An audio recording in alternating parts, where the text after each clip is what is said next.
I want to start by first explaining what synecdoche is. So synecdoche occurs when you're using a part of something to represent the whole, or a whole to represent a part. So, it is a form of figurative language. Let's look at some examples. So, sails are often used to refer to an entire ship. Hired hands are used to refer to people, like workers, people who are working. Head can refer to when you're counting cattle or even people. Wheels refer to like a car, right? So do you see where I'm going with that? A part is used to represent the whole. Now, that can also work in an opposite way too. If we scroll down, we'll see some examples of the opposite. So some people refer to any variety of Coca-Cola or cola as Coke, right? So everything's Coke. You might also say, like, I think the example given in your textbook is Germany invaded Poland, right? Germany invaded Poland. But the whole of Germany did not invade Poland. Like the military invaded Poland, right? So that's an example of synecdoche, using the whole just to represent a smaller part. All right, so I also probably need to talk about, scroll up, I also need to talk about metonymy before we can make a decision on whether we think the example I'm going to give from Kaminaka's poem is actually metonymy or synecdoche. Okay, so metonymy is the use of a linked term to stand in for an object or concept. So often I think of the example that's given in the book. The silver screen represents movies, like the film industry, right? So that's an example that I always think of. And then we have, the pen stands for the written word. The sword stands for military aggression. All right, so let's go back and look at this poem. Now, I will just go ahead and say that I didn't see anything until I got to the very end of the poem. So let's scroll down. We'll start with that.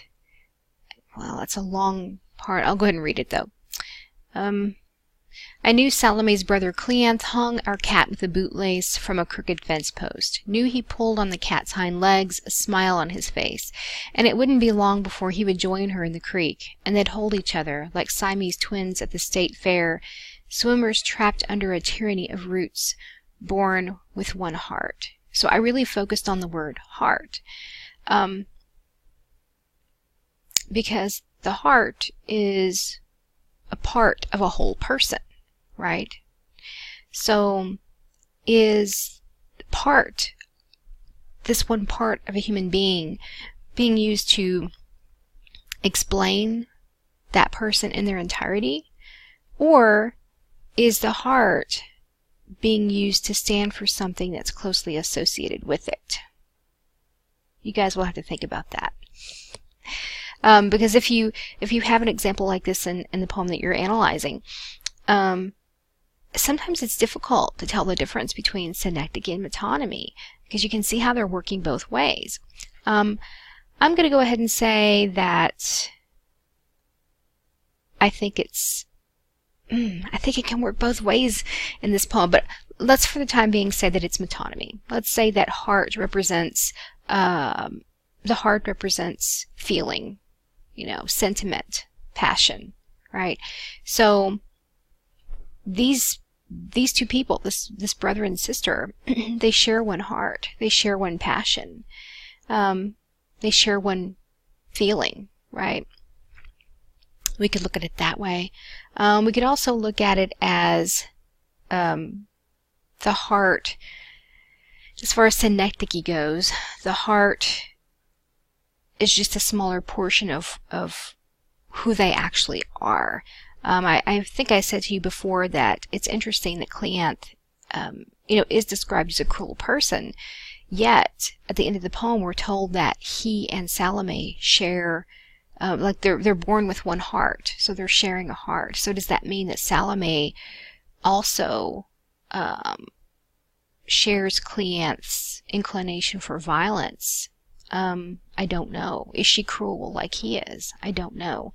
But the heart could represent, this smaller aspect of the entire cruelty of their natures, perhaps. It's easier to see as metonymy, though, I believe.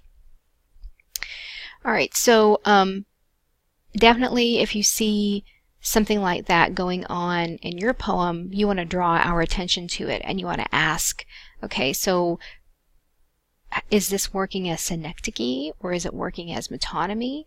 You might know the answer, but you want to make sure that you ask us what we think about it, and kind of intertwine our comments in with your analysis or interpretation that you're trying to guide us through. So I will stop here, and I will make another video regarding theme. So we're going to try to tie all of this information together into theme.